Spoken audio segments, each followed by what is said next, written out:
बिस्मिल्लाहिर्रहमानिर्रहीम, अस्सलामुअलैकुम। पाकिस्तान मॉर्निंग में आपको खुशामदीद कहेंगे। मैं हूँ ईशा अलतमान और मैं हूँ मोहम्मद जुनेद हलीम। गुड मॉर्निंग, सुबह खैर। उम्मीद करते हैं आपकी सुबह खैरियत से गुजर रही होगी। आगाज़ में एक दिलचस्प खबर आपके साथ शेयर करते हैं हम रोज़ ही।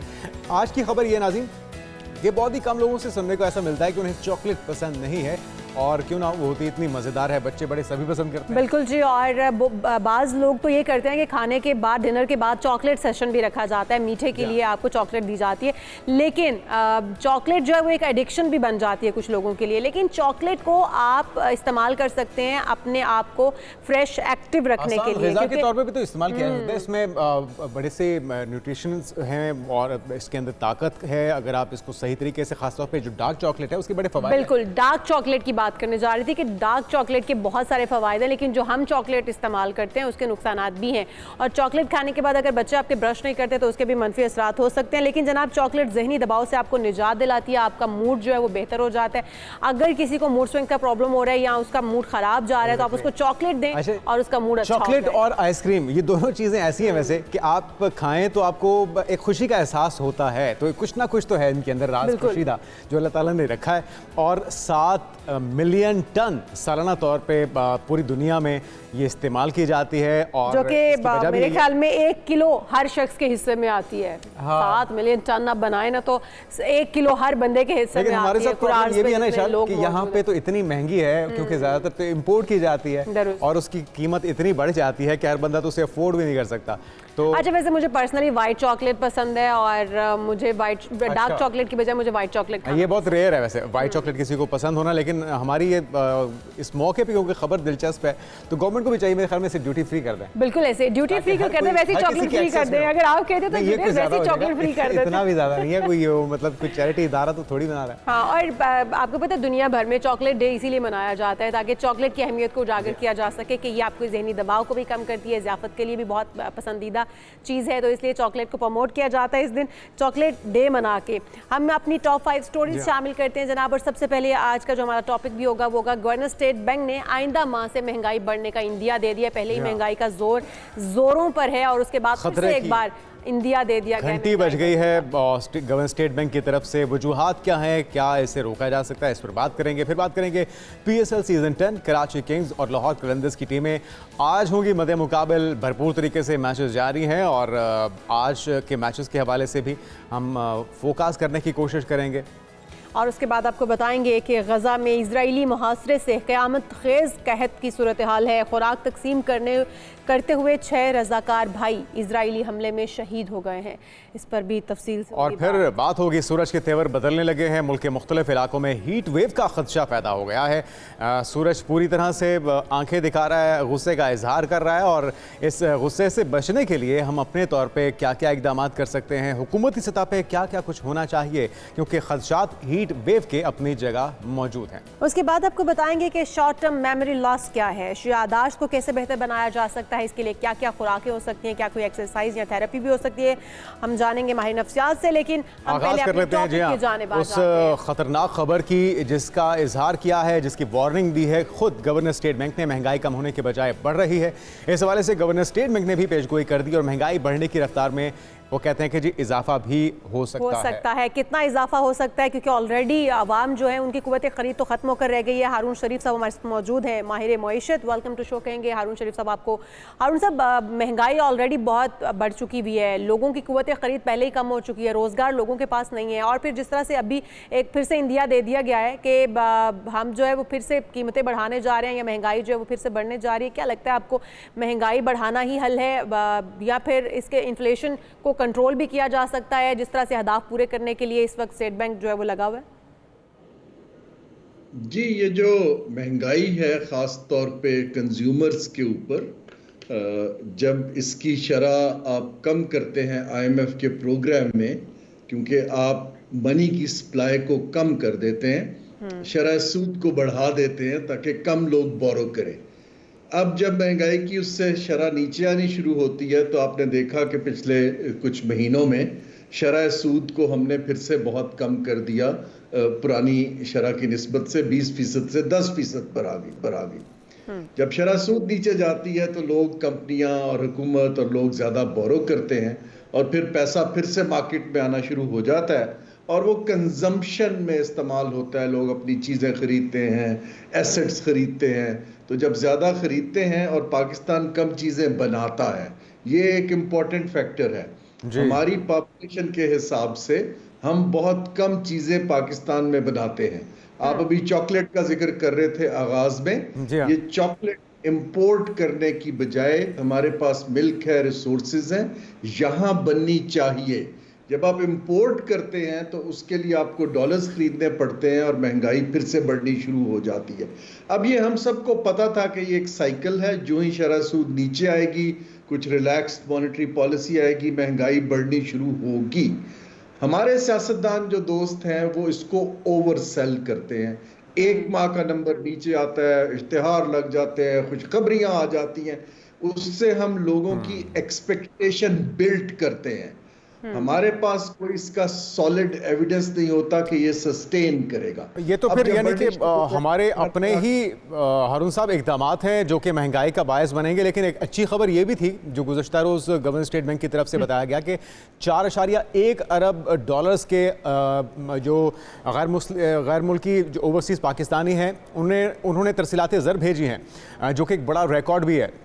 तो इस तरह की अच्छी डेवलपमेंट जिस तरह से हो रही हैं, कोशिशें भी उसके अंदर शामिल हैं, कुछ ईद का भी मौका था, रमज़ान का मौका था। तो ये जो महंगाई बढ़ने के हवाले से खदशात का इजहार किया है, एक तो आप बता रहे हैं कि प्रोडक्शन खुद अपनी करनी पड़ेगी, और क्या क्या इकदाम हम कर सकते हैं अगर हमें इंडिकेशंस मिल रहे हैं महंगाई बढ़ने के? तो जी देखिए, महंगाई को कंट्रोल करने के मल्टीपल स्ट्रेटजीज हैं।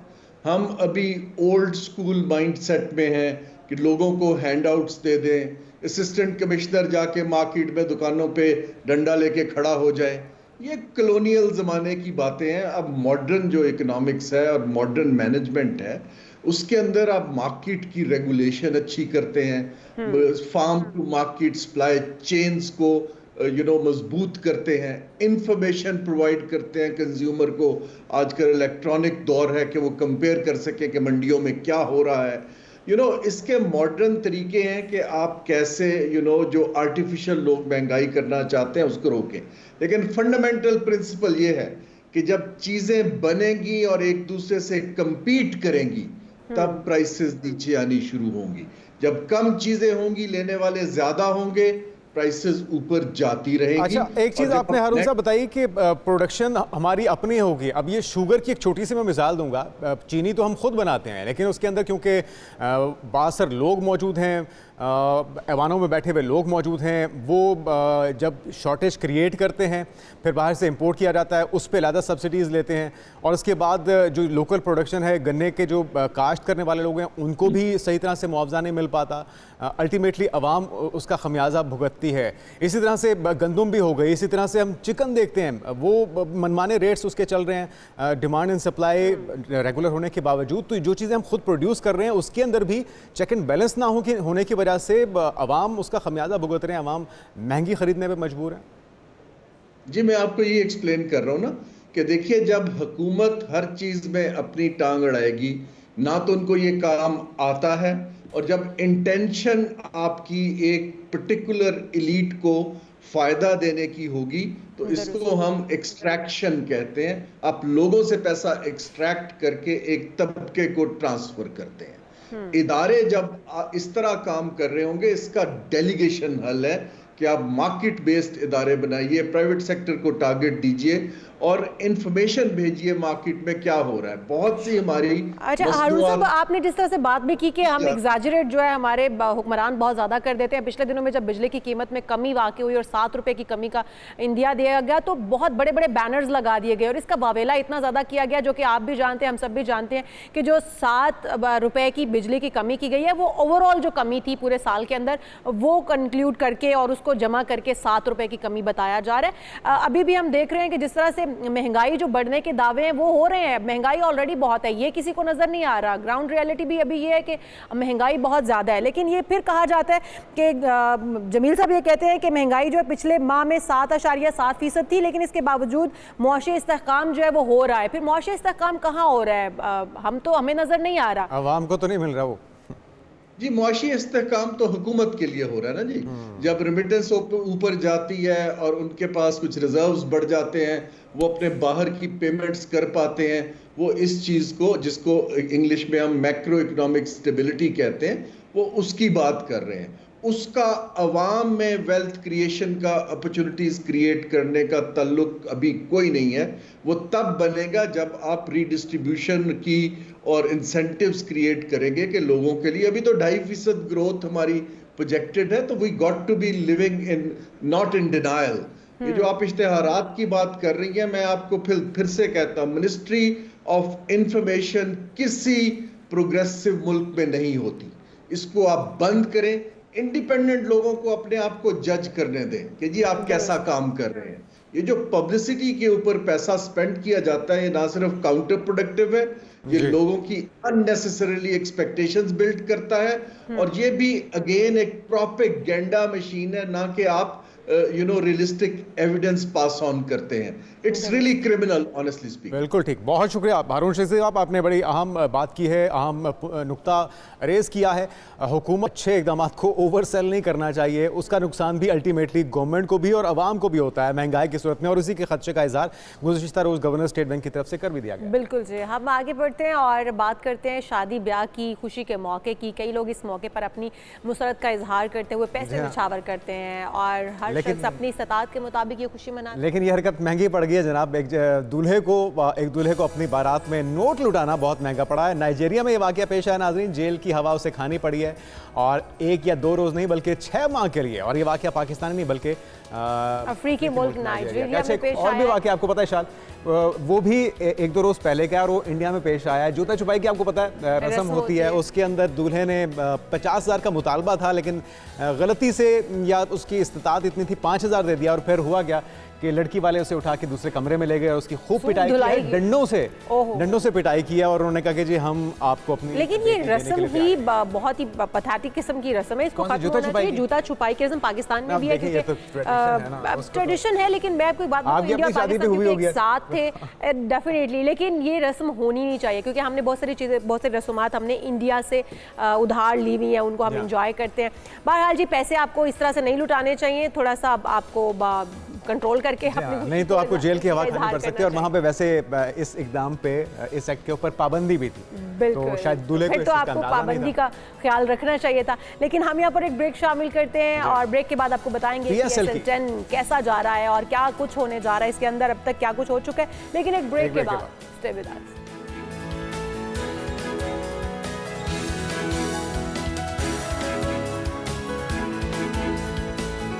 नाज़रीन वेलकम बैक। PSL सीजन 10 के ज़बरदस्त मैचेस जारी हैं, लेकिन पेशावर ज़ल्मी के फैंस के लिए बुरी खबर यह है कि उनको एक और शिकस्त का सामना करना पड़ा है, और बाबर आजम जिनसे बड़ी तवक्कुआत हैं वो मुसलसल उन तवक्कुआत पे पूरा नहीं उतर रहे। पहले 0 पे और अब 1 रन बना के। कि आपकी तवक्कुआत पर पूरा नहीं उतरे। आप देखिए, पहले वो 0 पर आउट हुए, वो पहले 0 पर आउट हुए जब वो खेल रहे थे, पहली मैच खेला, उसके बाद उन्होंने 1 रन बनाया। एग्जैक्टली, तो इस तरह तो नहीं कहा जा सकता। बेहतरी आई है, बतदरीज बेहतरी आ रही है ना।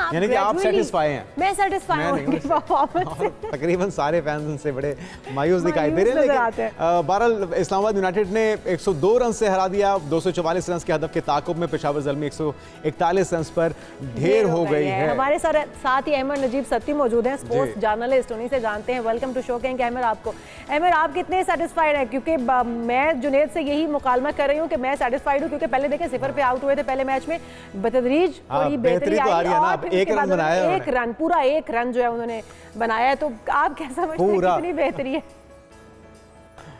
आप क्या कहेंगे अमर भाई? देखिए बात यह कि जो बाबर आजम का ओवरऑल जो है ना, देखिए पिछले 2 साल से थोड़ा डिक्लाइन है। होता क्या है कि वो बैट्समैन इतने अच्छे हैं कि ना बीच में फिर भी कुछ ना कुछ वो रन्स कर देते हैं, लेकिन है वो डिक्लाइन पे। डिक्लाइन इसलिए है कि वो उनकी वो गेम नहीं है जो पहले 2 साल पहले उनकी गेम थी, जिसके ऊपर आप थोड़ा रिलाय कर सकते थे, अपने कॉन्फिडेंस के साथ खेलते थे। अब होता क्या है कि वो नेचुरली बहुत गिफ्टेड बैट्समैन है, तो बीच में कहीं ना कहीं छोटा मोटा परफॉर्म कर देता है, लेकिन वो परफॉर्मेंस जो है ना, वो परफॉर्मेंस, वो इम्पैक्ट नहीं है, या वो क्लास नहीं है जो उनकी पहले हुआ करती थी। और अब तो अब पता है प्रॉब्लम क्या हुआ है कि कोई आम सा बॉलर भी आता है, वो थोड़ा बहुत गेंद स्विंग करे, सीम करे या स्पिन करे, तो बाबर तो ये आउट हो जाते हैं। बाबर तो ये हमारे हालांकि अच्छा, लेकिन अब मसला ये है अमर भाई कि जो बाबर के डाई हार्ट फैंस हैं वो गुस्सा कर जाते हैं जब उनसे बाबर के खिलाफ कोई बात की जाए। वो कहते हैं कि वाहिद आपका एक ही बल्लेबाज है जो चलता है, तो आप सारी जिम्मेदारी उसके ऊपर तो नहीं डाल सकते। ये तो हो गए इंटरनेशनल इवेंट्स में जिसके अंदर मुसलसल हम देख रहे हैं हमारी टीम नाकामियों का शिकार है, लेकिन ये घर का इवेंट है, इसके अंदर होम ग्राउंड का, अपने क्राउड का, हर एक चीज़ का एजन हासिल है। और फिर आप कह रहे कि जिस तरह थोड़ी सी भी लाइन लेंथ बेहतर हो जाए किसी बॉलर की तो उसको भी ये रेजिस्ट नहीं कर सकते। तो इसके बावजूद भी इन्हें मजीद आजमाया जाना चाहिए, अभी और इंतज़ार करना चाहिए कि ये शायद फॉर्म में आ जाएं। और अगर हमारे सीनियर प्लेयर्स ऐसे परफॉर्म कर रहे हैं तो ये हमारे नए जो यंगस्टर्स हैं उनके लिए क्या मिसाल छोड़ रहे हैं, उनके लिए क्या कोई ये ट्रेंड सेट कर रहे हैं, कोई मिसाल सेट कर रहे हैं? देखिए, फैंस को भी थोड़ा समझना चाहिए। एक तो मैं इसलिए कहता हूँ कि हमारे यहाँ सब कॉन्टिनेंट के फैंस जो है ना सबसे ज्यादा क्रिकेट के जज्बाती तनाजुर में है। कम पढ़े लिखे हैं, जज्बाती अच्छा, भी हैं और थोड़ा सा कम पढ़े इनके अंदर लिखे भी हैं। स्पोर्ट्समैन स्पिरिट भी है फैंस में हाँ, भी। अच्छा। क्योंकि उसकी वजह ये है कि ये हमारा सब कॉन्टिनेंट का ही ये ट्रेंड है। अब कल जैसे देखिए कि मैच चल रहा था और उसमें साहिबजादा फरहान ने सेंचुरी की, कॉलिन मुनरो से हमारी बात हुई तो उसने भी यही कहा कि यार मैं हैरान था कि वो मतलब बाबर बाबर कह रहे हैं, वो तो 1 रन पर होकर आउट हुआ। तो ठीक है, आप अपने पसंदीदा प्लेयर हैं, जरूर सपोर्ट करें, लेकिन ऑन दैट डे जो प्लेयर अच्छा परफॉर्म करे उसके लिए भी नारे लगाएं। आप प्लेयर कोई और परफॉर्म करें, आप नारे किसी और प्लेयर के लिए लगा रहे हैं। पहले ये शाहिद अफरीदी साहब के लिए लगा करते थे। तो जी। एज अ नेशन आप ये देखें, यही हमारा प्रॉब्लम है कि हम एक कोई पसंदीदा प्लेयर पकड़ते हैं, बस उसी के जी, जी। होके रह जाते हैं। आप उसको पसंद करें, लेकिन ऑन द गिवन डे जो परफॉर्म कर रहा है ना उसको भी देखें। दूसरी बात यह है कि दुरुस्त। मैं बारहा कई प्लेटफॉर्म्स पे कह चुका हूँ कि बाबर आजम बहुत अच्छे बैट्समैन है, सब कुछ है, और इस वक्त हमारे पास मजबूरी है कि हमारे पास अच्छे बल्लेबाजों की कमी है। पाकिस्तान के सेटअप में भी ये मैं आपको बड़े अच्छे मसौक से बात बल्लेबाजों करूं। की आपने बात की, हमारे साहबजादा पास फरहान की एंट्री हुई है, एक फास्टेस्ट सेंचुरी भी बनाई, नया रिकॉर्ड भी बनाया। तो टैलेंट को हम हंट तो करते हैं लेकिन फिर उससे भी ग्रूम नहीं कर पाते। तो साहबजादा फरहान से मुतल्लिक क्या कहेंगे उनकी गुज़श्ता रोज़ की परफॉर्मेंस पर? जी, मैं ये कहता कि दूसरे है कि बाबर को चाहिए फर्स्ट क्लास क्रिकेट। में बारहा कह रहा हूँ, फर्स्ट क्लास क्रिकेट जब तक नहीं खेलेंगे, प्लेयर की टेक्निक ये सब चीजें अगर थोड़ा मसला आ जाए तो वहीं इंप्रूव होती है। और दूसरा साहिबजादा फरहान देखिए बहुत अच्छा बैट्समैन है। सबसे पहले कि उसकी जो पावर हिटिंग की एबिलिटी है, बड़ा शॉट मारने की सलाहियत है, वो बहुत अच्छी है। और फिर उसके जो स्टैट्स हैं, ये आज से नहीं कर रहा है। ये वो प्लेयर नहीं है कि जुमा जुमा तो एक टूर्नामेंट में परफॉर्म किया, 4 मैचेस में और कौमी टीम में फास्ट ट्रैक हो गया। ये पिछले 5 सीजन से डोमेस्टिक क्रिकेट में, चाहे लिस्ट ए हो, चाहे या आपकी फर्स्ट क्लास क्रिकेट हो, चाहे वो टी20 क्रिकेट हो, और ये 4-5 नेशनल टी20 का हाईएस्ट रन स्कोरर है। इतना दुरुस्त। कंसिस्टेंट बैटर है। तो ये कुछ उसकी मेहनत कर रखी है ना, ये वो नजर आ रही है आपको। और अब तो फरहान ने शानदार सेंचुरी भी जड़ी है और टी20 क्रिकेट में तारीख रकम कर दिया है। इससे अच्छी परफॉर्मेंस अब और क्या ही होगी कि हम इसको फरहान को यहाँ से निकाल के इंटरनेशनल क्रिकेट में डाला जा सके। आप कह रहे हैं हमारे पास बल्लेबाज कम है, तो फिर क्या हमें इन्हीं बल्लेबाजों के साथ, बेहतरीन बल्लेबाज आप बार बार बाबर आजम को कहते हैं, मुझे भी इस पर कोई एतराज़ नहीं है, लेकिन एक बेहतरीन बल्लेबाज जब बार बार परफॉर्म नहीं कर पाएगा तो क्या फिर भी उसको टीम के अंदर रखना चाहिए? या फिर अब उन प्लेयर्स को, जैसे आप भी कह रहे हैं कि कल जो शायकीन क्रिकेट थे वो फरहान की बैटिंग के ऊपर या उसकी परफॉर्मेंस के ऊपर भी बाबर आजम के नारे लगा रहे थे, तो क्या ये बेहतर है कि उन प्लेयर्स को दोबारा से फिर बार बार ही हम आजमाते चले जाएं? देखिए, मैं ये कहता हूँ कि आप किसी को ना ये स्टेटस ना दें कि अगर कोई स्क्वाड में है या तो वो लाजिमुल मलजूम कि वो खेलेगा। अगर आपकी मेरिट के ऊपर टीम में जगह बनती है तो आप जरूर आके खेलें, अगर नहीं बनती तो आप ना खेलें। मैं ये कहता हूँ कि जो ये स्टेटस दे दिए जाते हैं ना कि अगर कोई भी प्लेयर, मैं एक प्लेयर को जी, लेके बात नहीं करूंगा, बाकी प्लेयर्स भी हैं, कि अगर उनकी कारकर्दगी इतनी अच्छी नहीं है तो आप उनको ना रखें, बिल्कुल ठीक प्लेयर है। पूल में रखें। तो प्लेयर पूल से वाकई 11 में अगर इसका आज अच्छा, के आज का के मैच बारे में बिल्कुल क्या मैं भी यही कहेंगे? जानना चाह रहा हूं अमर के आज के मैच के बारे से बताइएगा। कराची लाहौर, एक तो आप किसको सपोर्ट कर रहे हैं और किसका पलड़ा भारी दिखाई दे रहा है? कराची और लाहौर में से सपोर्ट आप ये कह लें कि लाहौर को कर रहा हूँगा। और पलड़ा जो है, अच्छा, टीमें इतनी डिसबैलेंस्ड नहीं है, टीमें ठीक है, सब ठीक। मतलब उस टीमें ठीक है। डिपेंड करता है आपकी स्ट्रैटेजी क्या है, आप अपने खिलाड़ियों का इस्तेमाल कितने अच्छे से करते दुरुस्त। हैं। तो ये अब थोड़ा सा फर्क है। तो इस कराची लाहौर के मार्के में जो मुझे ये ऐसा महसूस होता है कि शायद आज कराची लाहौर को टफ टाइम दे, लेकिन अगेन ये तो क्या सराही होती है या एक अपना अपना वो होता है। असल तो जब टीमें मैदान में उतरती हैं कि किसकी strategy on the given day ज्यादा बेहतर है, अच्छा, आपने कहा कि अहमद आप लाहौर को सपोर्ट कर रहे हैं और आपको लगता है कि कराची का पलड़ा भारी हो सकता है और टफ टाइम दे सकती है लाहौर को। ये लाहौर को सपोर्ट करना क्योंकि लाहौरी हैं इसलिए लाहौर को सपोर्ट कर रहे हैं, और अगर आप बायस्ड होकर ना बताएं तो आप कराची को कह रहे हैं कि कराची की टीम जो वो टफ टाइम दे सकती है, ऐसा ही है? बुनियादी तौर पे तो मेरा ताल्लुक इस्लामाबाद से है, लेकिन ये है कि मैं लाहौर में शहर में चूंकि मैं काफी साल रह के भी आया हूँ तो एक एफिलिएशन भी है। लेकिन अगर उससे हट के देखूं तो कराची भी ठीक है, लेकिन वैसे मैं बताऊं इन दोनों टीमों में से मुझे एतबार किसी एक पे भी नहीं है। अच्छा। दोनों की जो हिस्ट्री रही है ना, एतबार मुझे किसी एक पे भी नहीं है, क्योंकि दोनों टीमें जो है ना, इनकी लेगेसी रही है कि ये शुरू में बहुत स्ट्रगल करती रही है, बहुत ज्यादा स्ट्रगल करती रही है। तो लाहौर वाले भी जो है वो बादशाह टाइप के लोग हैं, कराची वालों को भी कोई पता नहीं चलता। तो मैं कहूंगा कि good luck to both teams. अच्छा, कैप्टेंसी के हवाले से क्या कहेंगे? बड़ी तनकीद हो रही है सोशल मीडिया पे भी कि अपने खिलाड़ियों को ही कप्तान बनाया जाना चाहिए था। PSL पाकिस्तान का इवेंट है, तो कराची किंग्स डेविड वार्नर के हवाले की गई, क्या हमारे पास कोई टैलेंटेड प्लेयर नहीं था?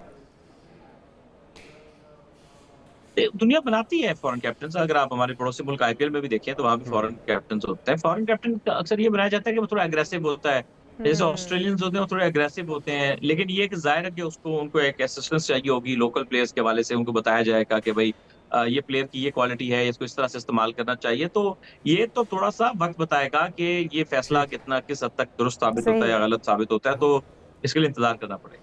बहुत शुक्रिया अहमद नजीब सती कि ऐसा हो सकता है, लेकिन मेरी ज़ाती राय ये है कि हम जो प्लेयर्स हैं उनको एक्सपोजर का मौका मिलना चाहिए, गैर मुल्कियों को उनकी कप्तानी में खेलना चाहिए। अच्छा, वैसे इंटरनेशनल लेवल्स में हमने अपने ही खिलाड़ियों को मौका देकर देखे हैं, उनकी कैप्टनसी में भी हमने लेकिन मैचेस देखे आपकी हैं। उम्मीदों पे पूरा नहीं बिल्कुल उतरे। पूरा बाबर नहीं आजम तो आपकी उम्मीद पे पूरा उतर गए, लेकिन मेरे ख्याल में जो हमारी खिलाड़ियों की परफॉर्मेंस है, अब उनकी ट्रेनिंग के लिए एक ऐसा शाहकार मैदान में आ चुका है जिसके बाद मेरे ख्याल में कोई और कहने की गुंजाइश नहीं रहती। और वो वन एंड ओनली किसी और मेंटोर चाहत की फतेह अली जरूरत खान नहीं है, जो कि आए हैं क्रिकेट के मैदान में। कुछ खूबसूरत अंदाज उन्होंने बॉलिंग का सिखाया है। जरा अच्छा, आप भी पहले उन्होंने देखिए, मौसीकी का बेड़ा गर्क किया और अब आप ये देखें ये बॉलिंग दिखा रहे हैं। ये ओह माय देखिए, गॉड, ये तरीका होता है बॉलिंग का, ये स्विंग, सीखना चाहिए। ये स्विंग के सुल्तान ये लग रहे हैं मुझे। ये लाइन वो गुस्सा कर रहे हैं कि वसीम अकरम आपने सुल्तान ही कह दिया और वो भी स्विंग का। अच्छा, ये लाइन लेंथ होती है, इस तरह से भागना होता है, इस तरह से आपने पूरा एक अच्छा, आप मुझे बहुत इम्प्रेस लग रहे हैं जुनेद, आपकी मैं क्या पूरा पाकिस्तान बल्कि पूरी ये देखिए, ये दौड़ना, ये पूरा स्टेडियम हिला दिया उन्होंने। और वैसे ही हिल जाना था, वो चलते भी स्ट्रीट फाइटर, आपने वीडियो गेम शायद आपने ना खेली हो, लेकिन उसके अंदर कैरेक्टर होता था ब्लैंका का।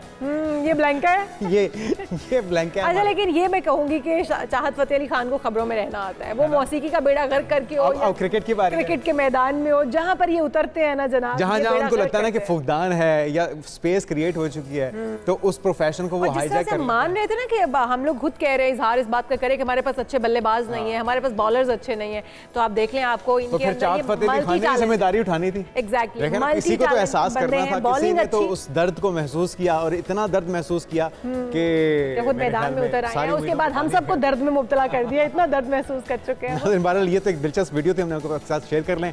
और भी बहुत से हम टॉपिक हैं, एक ब्रेक के बाद शामिल करते हैं। Stay with us.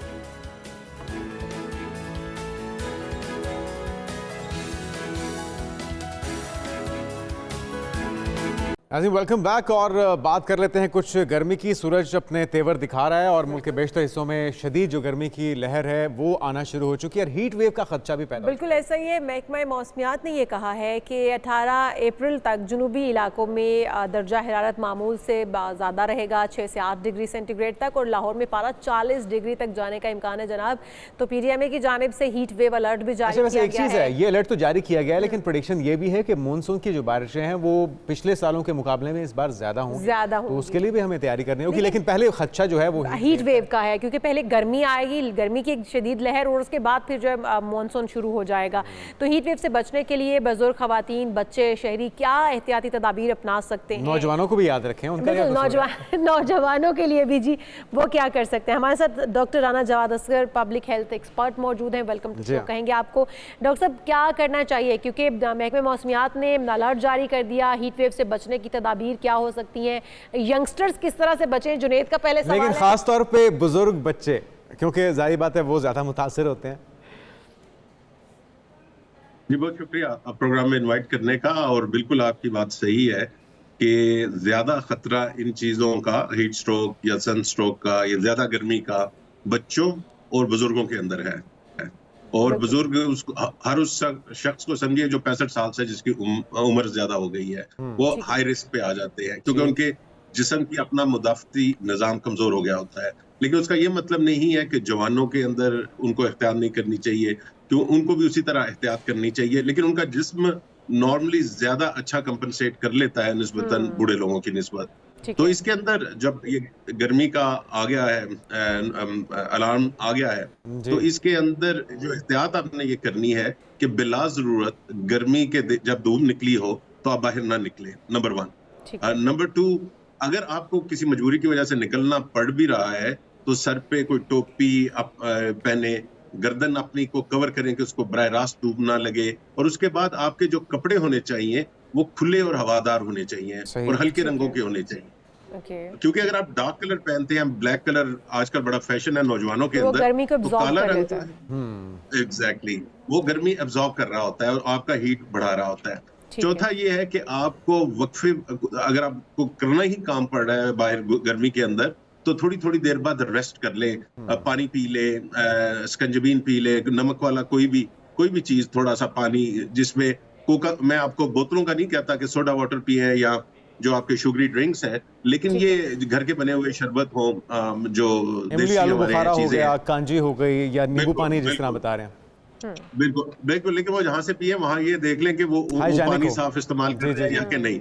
ये ना हो कि बाद में आप गर्मी से तो बच जाए लेकिन फिर पेट की बीमारियां आपकी तरफ आ जाए। ठीक है, तो ये मोटी मोटी एहतियाती तदाबीर है। अच्छा, एक और चीज़ भी की जाती है, लोग सर पे पानी डालते हैं जब गर्मी उनको शदीद लग रही होती है तो सर के ऊपर पानी डाल लेते हैं। एक तो वो गर्म हुआ होता है, उस वक्त हीट डायरेक्ट उसको पड़ रही होती है, फिर उसके बाद उसको गीला कर लेना या पानी सर में डालना, क्या ये कोई और खतरे की घंटी तो नहीं बजा देने के मुतरादिफ होगा? और फिर अगर किसी को हीट स्ट्रोक हो गया है तो उसके लिए एहतियाती तदाबीर क्या होंगी? ये उसको कैसे रेस्क्यू किया जाए फौरी?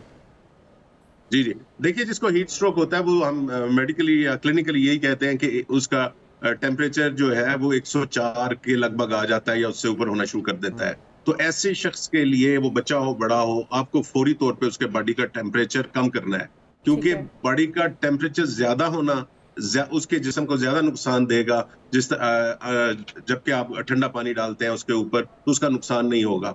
तो मुझे मालूम है कि अक्सर लोग सर पे ठंडा पानी डालते हैं, इसका कोई ऐसा नुकसान नहीं है। मकसद यही होता है कि आपका बॉडी टेम्परेचर जो है, हमारे जिस्म के अंदर निजाम है, अपना रेगुलेटरी सिस्टम है जो टेम्परेचर को कंट्रोल रखता है, एक खास लेवल पे रखता है, जिसे हम कहते हैं कि 98.6 डिग्री फ़ारेनहीट। उससे ऊपर होता है तो हम कहते हैं हमें बुखार हो गया है। तो जब आपके अंदर का सिस्टम फेल हो जाता है तो आपको बाहर से उसको वापस लेके आना है। तो इसके लिए ठंडा पानी की पट्टियां आपको पता है वो जरूर करवाते हैं हम। यहाँ पे डायरेक्टली नहला दिया जाए बंदे को सर से पांव तक, उसका बॉडी टेम्परेचर नॉर्मल हो जाएगा।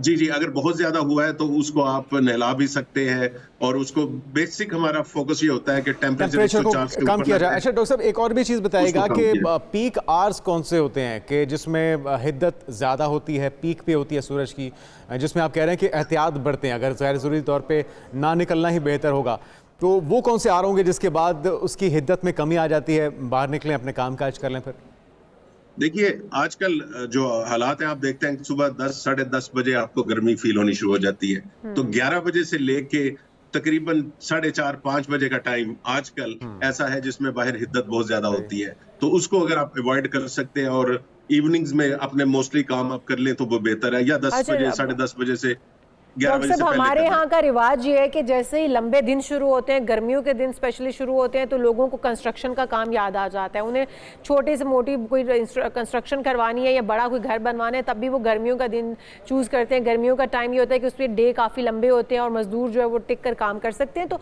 उस सूरत में जो धूप में, जिनका एक्सपोजर ही धूप का है, उन्होंने डायरेक्टली सनलाइट के नीचे रहना है और फिर काम भी करना है, उनको क्या करना चाहिए? क्या जिस तरह से आप पहले बता रहे थे कि ड्रिंक्स, नींबू पानी और इमली आलू बुखारे का पानी, इसका ज़्यादा से ज़्यादा इस्तेमाल आपकी बॉडी टेम्परेचर को अंदर से मेंटेन रख सकता है अगर वो धूप में भी मुसलसल काम कर रहे हैं? तो जी, आपकी बात बिल्कुल सही है। एक तो मैंने बाज़ दफ़ा ये देखा है कंस्ट्रक्शन साइट्स के ऊपर कि वो आपस में तय कर लेते हैं मजदूर वगैरह कि हम मोस्टली काम शाम को करेंगे या सुबह वो फजर के वक्त शुरू करते हैं तो ज्यादा गर्मी होने से पहले वो अपना मेन काम खत्म कर लेते हैं। लेकिन चंद साल पहले मुझे भी कोई जरूरत पड़ी थी जिसकी वजह से मुझे अच्छी खासी गर्मी में कुछ काम करवाना पड़ा था, तो मैंने ये काम किया था कि बड़ा कूलर ला के जिसके उसके अंदर शरबत वगैरह तो डाला, साथ में मैंने ORS के जो पैकेट्स हैं वो भी डाल दिए।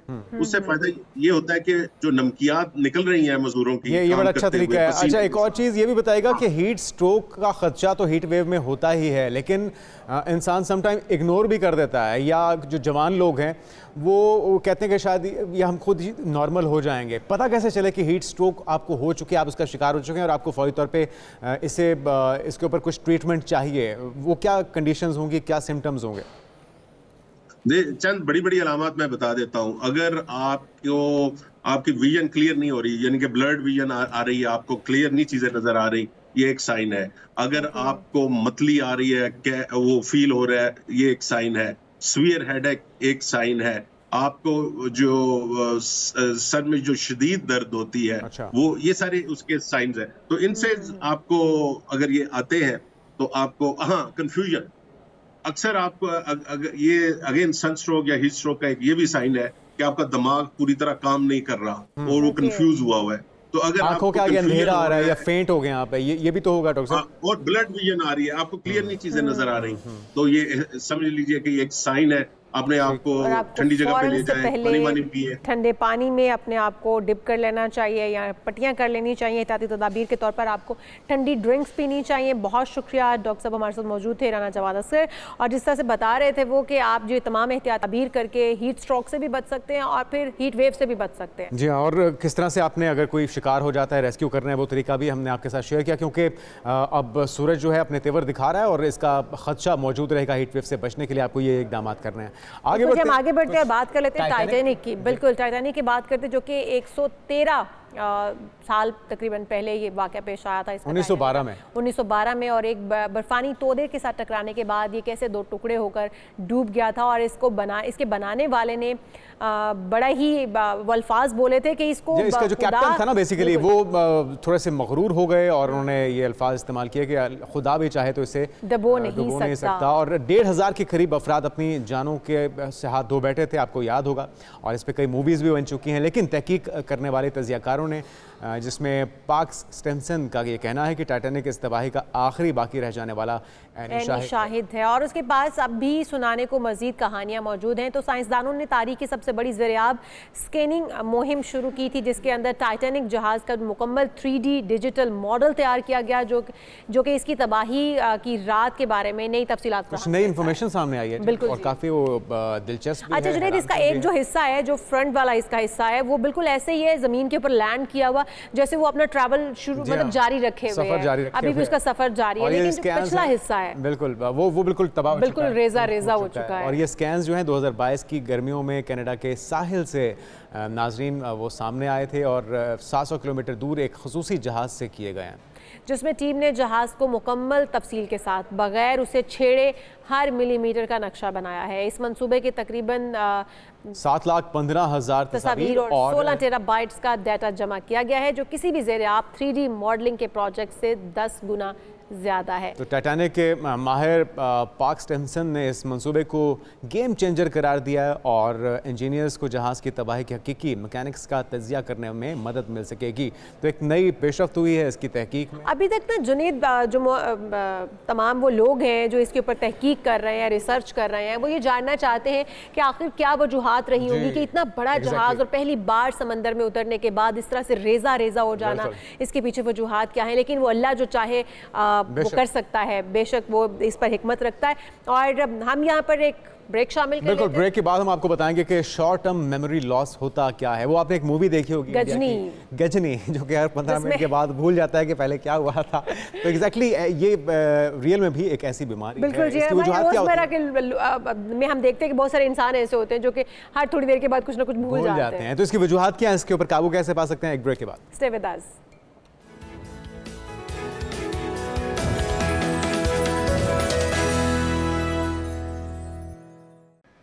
प्रोग्राम में एक बार फिर से आपको खुशामदीद कहते हैं और ब्रेक पर जाने से पहले हमने आपको बताया था कि हम अभी बात करेंगे शॉर्ट मेमोरी लॉस की, किस तरह से आपकी मेमोरी थोड़ी देर के बाद तमाम यादाश्तें जो होती हैं, तमाम यादें जो होती हैं वो भुला देती है और आपको कुछ याद नहीं रहता, और ये किन वजूहात की बिना पर होता है, और किस तरह से disorder इसमें बेहतरी लाई जा सकती है, क्या बेहतरी लाना मुमकिन भी है अगर आपने कभी अपने आप को ये भूलते पाया, क्या आपने अपनी चाबियां कहाँ छोड़ दी हैं, या अहम मौके पर आपका दिमाग सुन्न हो जाता है, कोई इंपॉर्टेंट बात जो आप कर रहे हो या कोई गुफ्तगू कर रहे हो तो कोई चीज़ स्किप हो जाती है और आप उसे सोचने की कोशिश करते हैं, बहुत करने के बावजूद भी ऐसा नहीं हो पाता। तो डॉक्टर जान लेते हैं डॉक्टर नुशाबा अंजुम से, हाँ। माहिर नफ्सियात हमारे साथ मौजूद हैं। वेलकम टू शो कहेंगे डॉक्टर नुशाबा आपको।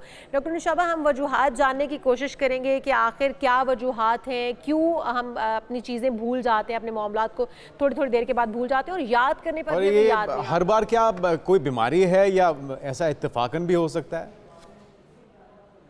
जी, बिस्मिल्लाहिर्रहमानिर्रहीम, शुक्रिया आपके मदद करने का। एक है शॉर्ट टर्म मेमोरी या जो है, और एक long term memory. Short term memory basically ये वो इंफॉर्मेशन है जो तकरीबन 15 से 30 सेकंड तक हमारा जो ब्रेन है वो उसको स्टोर करता है। जैसे हमारे रिसेप्टर्स है, हम देखते हैं परसेप्शन, हमारी 5 रिसेप्टर्स से हमने इंफॉर्मेशन ली। मैं एग्जांपल आपको दूंगी, कोई टेलीफोन की घंटी बजी है, आपने वो नंबर अगर रिकॉल कर सकते हैं, आप किसी का कोई अगर आप, तो शॉर्ट टर्म मेमोरी जो बेसिकली वो परसेप्शन है जो हम 15 से 20 मिनट थ्रू अवर रिसेप्टर्स हमने गैदर की है, लेटर ऑन हो जाती है टर्म मेमोरी में। शॉर्ट टर्म मेमोरी लॉस जो आप बात करें, इसकी 2 वजूहात हो सकती है। एक बायोलॉजिकल रीजन हो सकता है, बहुत सवेयर हो सकता है, डायमेंशिया, अल्जाइमर हो सकता है, एजिंग हो सकती है, जिसके लिए प्रॉपर आपको अपना ब्रेन इमेज या उसकी इवैल्यूएशन आपको करवानी बहुत जरूरी है। वो एक अलग जिसको आप बीमारी कहते हैं। लेकिन एक और चीज जो कि बहुत कॉमन है, जिसकी आप अभी मिसाल दे रहे थे, कि जैसे आप कह रहे हैं कि जी वो चाबी रख के भूल गए, या सपोज आप कोई काम कर रहे हैं, करते करते आप भूल रहे हैं कि ये आपने किधर जा रहे थे या क्या काम कर रहे हैं, आप नाम चाहते हैं सपोज। अच्छा डॉक्टर साहब, ये थोड़ा सा ये बताइएगा कि ऐसा किसी उम्र के ख़ास हिस्से में होता है, या आपको कोई किसी किस्म की चोट लग जाए फिजिकली, या कोई सदमा आपको पहुंचे, ये जो शॉर्ट टर्म मेमोरी लॉस है ये किन किन वजूहात की बिना पर होता है?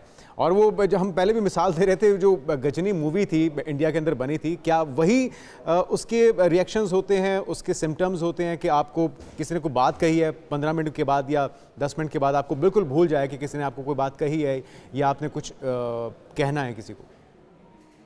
देखिए, ऐसा है कि 15 मिनट नहीं होते, 15-20-30 सेकंड तक ही ये रहती है। लेटर ऑन वो आपकी लॉन्ग टर्म है, जिसको हम बिलीफ सिस्टम, फिक्स स्केमास, स्क्रिप्ट्स जो हमारा दिमाग में हमेशा के लिए रहते हैं। इसकी वजूहात हैं अगर आप एंशियस हैं, एंजाइटी है, डिप्रेशन है, आप थोड़ा फॉगी है ब्रेन, आपको समझ नहीं आ रहा, आपके अंदर स्ट्रेस लेवल थोड़ा सा बढ़ गया है, उस वजह से ये हो सकता है। सबसे जो इसकी मेन वजह जो हमें रिसर्च से पता चली है वो है नींद का पूरा ना होना। इसकी इम्प्रूवमेंट सिर्फ ये कि जिस वक्त आप बहुत दिन तक अगर जागेंगे तो आप थोड़ा सा उसमें रहते हैं यार, के एम्बिग्यूटी में रहते हैं, थोड़े क्योस पे रहते हैं, आपको समझ नहीं आ रहा होता, उस तरह से एक्टिव नहीं होता। अच्छा डॉक्टर साहब, बच्चे जो है, छोटे बच्चे जब भूलना शुरू हो जाते हैं, स्कूल भेजा है तो लंच बॉक्स भूल आएंगे, वाटर बॉटल भूल आएंगे, उन्हें नहीं पता होता कि उनकी बुक्स कहाँ है, बच्चों से पूछा जाए तो पता नहीं कहाँ है। अच्छा, बच्चों का भूलना, क्या ये भी कोई बीमारी का इंडिकेशन है, या फिर ये कहा जा सकता है कि बच्चे कम उम्री की वजह से, नासमझी की वजह से, लापरवाही की वजह से ये चीज़ें स्कूल में भूल आते हैं या कहीं पर भूल जाते हैं? देखिए, आप जो ये 2 मुख्तलिफ टॉपिक है। एक है भूल जाना, मतलब आप एक चीज है, बच्चे के फोकसिंग इश्यूज होते हैं ना, बच्चे की जो चीज उसको ज्यादा एक्साइट करेगी बच्चा उस तरफ जाता है, वो एक अलहदा टॉपिक है। लेकिन जो मेमोरी है ये बिल्कुल एक डिफरेंट चीज है कि आपने कोई चीज रखी है, उसको देकर भूल रहे हैं उस टाइम के लिए। इसके लिए फोकस, जो लोग अपनी लाइफ के अंदर फोकस नहीं है, आप अपने रिसेप्टर्स यूज करें। सपोज अगर आप गाड़ी चला रहे हैं और आप सिर्फ एक सामने देख रहे हैं, ठीक है, आपको कोई हॉर्न दे रहा है, आप अपना कान इस्तेमाल नहीं कर रहे, या आपने कान में हेडफोन लगाए हुए हैं, तो आप फोकस नहीं कर सकते। सबसे बेस्ट ये है शॉर्ट टर्म को जो हम कहते हैं कि आप अपने 5 रिसेप्टर्स को का इस्तेमाल करें। इस्तेमाल करें। अच्छा डॉक्टर ज्यादातर साहब, ये एज का हम जानना चाह रहे थे कि जो आप डायमेंशिया या फिर short memory loss, long memory loss जिसकी आप बात कर रही हैं, ये किस एज से स्टार्ट हो जाता है? कि हम ये समझ पाएँ कि जो हमारे साथ हो रहा है वो एक बीमारी में कन्वर्ट हो चुका है या वो कोई नॉर्मल है? एजिंग के साथ आप जब क्रॉस करते हैं 60, 70, उसके साथ एक नॉर्मल है कि थोड़ा सा आपका जो बॉडी डिके की तरफ जाती है, उसमें एक नॉर्मल है। सपोज आपने कोई चीज मतलब कोई चीज रखी है, आप भूल गए, आप नाम भूल रहे हैं, ये बहुत नॉर्मल है। इसकी प्रैक्टिस हम यूं कहते हैं कि आप डायरी लिखें, आप अपना स्केड्यूल। हम लोग ये बात कहते हैं। इसके अलावा क्या डॉक्टर साहब बादाम खाने से भी याददाश्त बेहतर हो सकती है, भूलने की बीमारी दूर हो सकती है? इसके लिए फिर आपको अच्छा, बादाम या अखरोट, क्योंकि अखरोट कहा जाता है दिमाग के लिए होता है। हाँ, तो ये इसकी भी रहनुमाई कीजिएगा। मैंने ये चीज देखी कि जो लोग लर्निंग प्रोसेस में रहते हैं, जो लोग अपनी तालीम और स्टूडेंट के तौर पर ही फोत जाते हैं दुनिया से, सीखने का अमल आप अपना कभी भी मत रोकें। और जो लोग अपनी एक्सरसाइज करते हैं, हेल्दी डाइट लेते हैं, नींद को पूरा रखते हैं, सोचने समझने में जो बेसिक मैंने चीज देखी है, जो चीज उनको एंशियस करती है, खामखा का डर, खामखा का खौफ, एंशियस रहना, सेल्फ कॉन्सेप्ट ना होना, सबसे बड़ी जो चीज मैंने समझी, वो लोग रहते हैं जो अपने आप को नहीं जानते, जो अपने आप को नहीं समझते। वो लोग ज्यादातर फोकस नहीं हो सकते, जिनका जो अटेंशन है वो दूसरों की तरफ ज्यादा होती है और अपनी तरफ कम।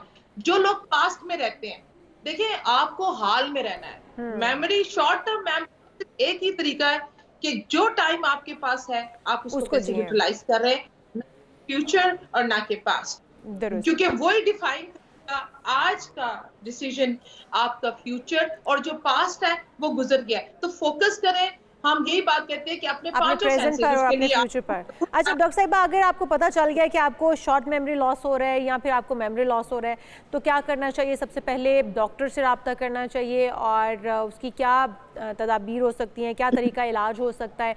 थोड़ा सा उसके ऊपर भी रोशनी डालिएगा। देखिए, बिल्कुल अगर आपको ऐसा लग रहा है कि कोई आपके इर्द गिर्द लोग हैं या जिनको आपको लग रहा है कि डायमेंशिया है, अल्जाइमर है, पार्किंसन के अंदर हो सकता है, कोई ऐसी मेडिसिन होती हैं जो आपके, कोई ऐसा फीवर होता है, जरूर आप अपने डॉक्टर से रुजू करें।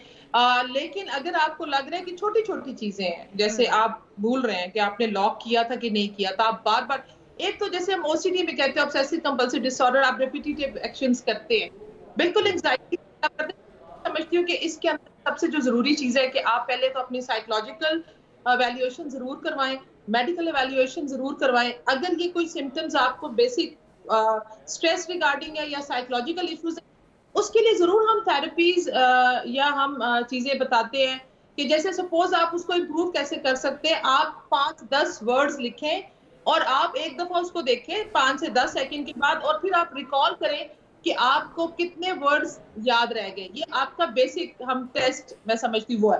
लेकिन डॉक्टर साहब, रिकवरी मुमकिन है? अगर आपको एक दफा ये बीमारी लाहक हो गई है तो इसकी रिकवरी मुमकिन है? देखिए, बेसिकली बीमारी ये है कि जो मेन रीजन है बीमारी का, आपने उसको खत्म करना। ठीक है। मतलब एंजाइटी है, डिप्रेशन है, कोई आपको और रीजन है, उसको जब आप इम्प्रूव करेंगे और साथ फोकस कॉज को पकड़ लेंगे तो फिर शायद रिकवरी भी मुमकिन हो जाए। और जो माहिरीन हैं, डॉक्टर्स हैं, उनसे रब्ता कीजिए। बहुत शुक्रिया। अंजुम साहिबा हमारे साथ मौजूद थी और इस बीमारी का इलाज भी मुमकिन है। और असल चीज़ वो बता रही थी कि नींद का कम होना बुनियादी फैक्टर हो सकता है। तो नींद को पूरा कीजिए, खुराक को अच्छा रखिए और अपने आप पर फोकस कीजिए, एक्सरसाइज कीजिए, फोकस रहिए। ये तमाम वो चीज़ें हैं जो कि आपके दिमाग को बेहतर फंक्शनल रखने में या परफॉर्म करने में बेहतर साबित हो सकती हैं। जी हाँ, तो आज के प्रोग्राम से इतना ही। आपसे इंशाल्लाह मुलाकात होगी कल। अपना ख्याल रखिएगा। अल्लाह हाफ़िज़।